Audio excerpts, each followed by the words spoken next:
上帝對摩西說：我要憐憫誰就憐憫誰，呢個是否唔公平呢？上帝對摩西話：我要憐憫誰就憐憫誰，出埃及記33章19節，引用於羅馬書9章15節。呢一句話常常引起關於上帝公平性嘅討論。呢句話出現喺上帝與摩西對話嘅時候，強調上帝嘅主權。羅馬書第9章中，保羅用呢一句話講明上帝嘅揀選同埋憐憫係上帝嘅自由意志，不依賴人嘅行為或者功績。人嘅公平基於平等分配或者功績，但係上帝嘅公平基於神嘅聖潔、公義同埋恩典。神嘅憐憫係恩賜，而非人應得嘅權利，因為所有人都在罪中。羅馬書3章23節，因此上帝揀選憐憫誰，並不違背佢嘅公義。有人認為上帝隨自己選擇顯得武斷或者偏心，例如為何揀選雅各而非以掃呢？呢個睇嚟好似好唔公平咁，特別係對未蒙揀選嘅人。聖經教導冇人因為行為配得救恩，以弗所書2章8到9節。上帝嘅憐憫係格外嘅恩典，唔係義務。若果神佢憐憫邊個，呢個並非剝奪其他人所應得嘅，而係賜予不配得嘅恩惠。羅馬書9章20到23節，佢引用咗陶像同埋泥土嘅比喻，說明受造者係無權質疑造物者嘅決定。上帝嘅計劃考慮整個救恩同埋歷史，佢嘅選擇最終為彰顯神佢自己嘅榮耀同埋慈愛。上帝嘅憐憫唔否定佢嘅公義，佢對罪嘅審判係公正嘅。羅馬書2章5到11節，而憐憫係神主動嘅恩典，顯示神嘅愛。上帝憐憫外邦人，並非因為佢哋比以色列人更加為義，更加係義人，而係因為上帝彰顯佢自己嘅恩典。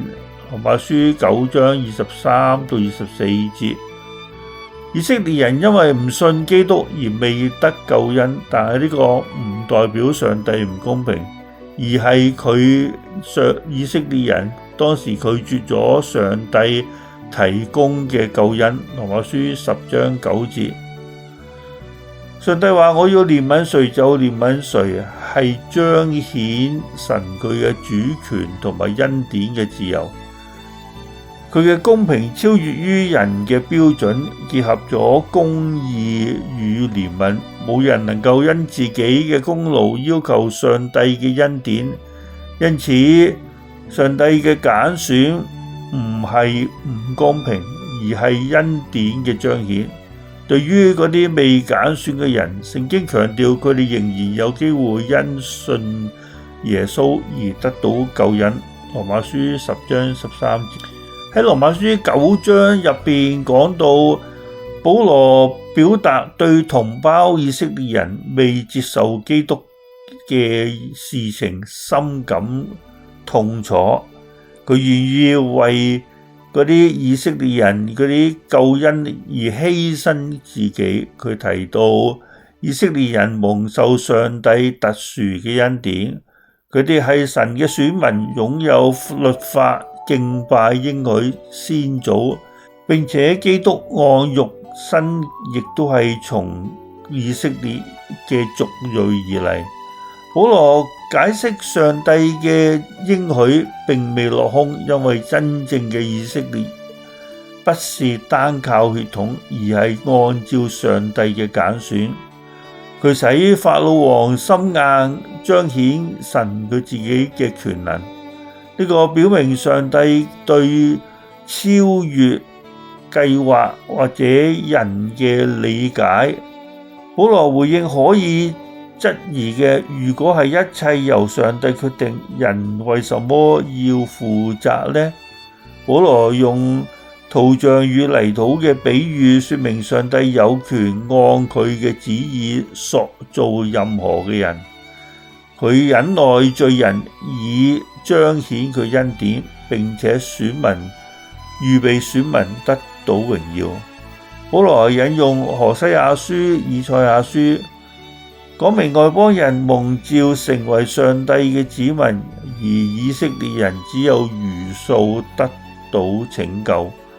保羅指出，外邦人因信而得稱義，而以色列人只係追求律法嘅義，卻係失敗，因為佢哋試圖靠自己嘅行為，唔係靠信心。佢哋被基督呢啲絆腳石絆倒，未能接受救恩嘅真理。呢一章強調上帝喺救恩當中嘅絕對主權。保羅解釋以色列人嘅特殊嘅地位，亦都指出佢哋因為唔信而未得到救恩，卻唔影響上帝對應許嘅實現。保羅指出，神有權按照佢嘅旨意行事。我哋一齊祈禱，天父，我哋全心全意咁樣去感謝你，讚美你永恆嘅恩典同埋永恆嘅愛。當我哋跌倒嘅時候，你對我哋有耐心；我哋徘徊嘅時候，你憐憫我哋。我哋喺生命每一個季節都係神你俾我哋嘅信實。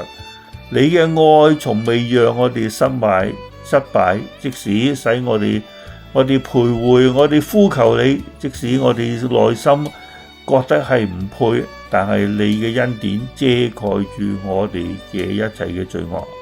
主啊，我哋並唔認為呢個係理所當然，你嘅救恩，你嘅救恩拯救咗我哋，支持我哋，並塑造我哋今日嘅我們。